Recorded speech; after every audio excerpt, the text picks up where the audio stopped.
Greetings from the beautiful city of Atlantis, here in the Western Cape province of South Africa.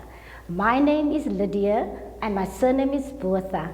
I am the endorsed representative of the community of Atlantis, serving my community on the Atlantis Special Economic Zone Community Stakeholders Network. I'm also the founder member of Khoisan Renaissance Cultural Awareness, serving also as a senior head woman in the Khohokwa Traditional Authority that is based in the historical city of Mamre, 4 kilometers north of Atlantis.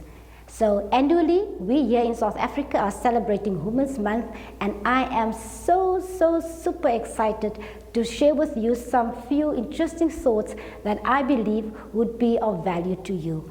I am schooled in leadership and governance, and I am sure that we are like each one teach one, and so we can share to cap that. I'm going to share with you, in the light of Women's Day celebration here in South Africa, 3 points on the significant role that women plays within the society. I'm going to touch on the role of women as a nation educator. Secondly, I'm going to briefly touch on the role of women as a nation builder. And then lastly, I will touch on the role of women as a destiny protector of the people. So women as an educator.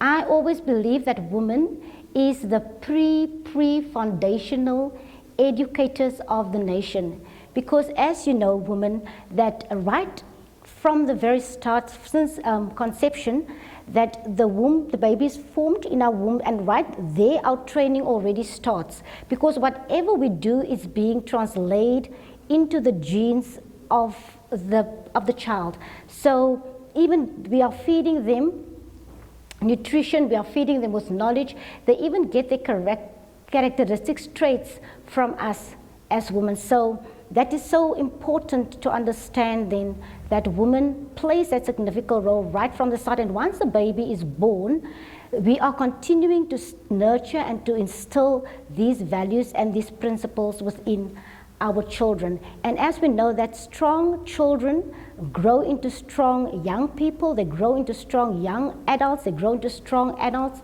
and into strong, well-balanced citizens, who in turn adds significant value to the communities that they are residing in. So, secondly, I would like to speak on the role of women as a nation builder. So, as you know, that nation consists out of cities, they consist out of towns, that is made up of people, that comes from the family unit, and then obviously the individuals. So it is so important then that we as women understand the makeup of a community, because a community runs on 2 pillars, as I normally say.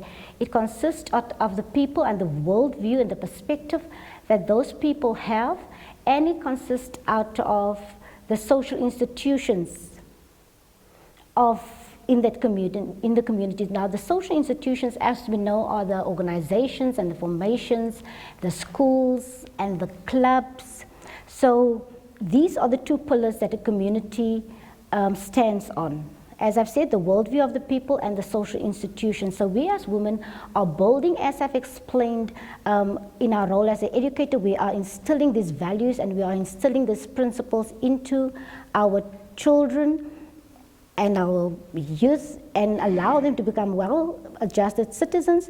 And then they are taking that principles and that values, and they are translating it into the social institutions. So when we have these strong pillars in the community, we are really building strong communities, and in return strong nations. I've spoken about women as a nation educator and women as a nation builder. So the last and final point that I would like to share is about we as women as the nation protectors, or the protectors of the destinies of our people. And I think it's so important that we as women have the sacred role to protect our children and to create a safe place, an environment for them to develop in all disciplines and aspects of their being. Yeah, so when I look at ancient scripture and I look at the examples of 2 phenomenal women actually a few phenomenal women, and how they have protected the destinies of an individual by the name of Moses, and about the people of Israel, Esther, and how she intervened to protect the destinies of a nation. So when we look at what happened to Moses, and how a decree or a law was made by the then government of the times to execute all the babies below the age of 2. And what was so significant and what captured me is how even the Egyptian women, that they refused to abort the babies as per the law, because they found that law to be very immoral and ungodly. So they did not adhere to that law, and in so doing they protected those Israeli women and the children. So, and we look at Pharaoh's daughter and her role in the protection of Moses' destiny. We look at his sister Miriam, and how her role was also to protect his life.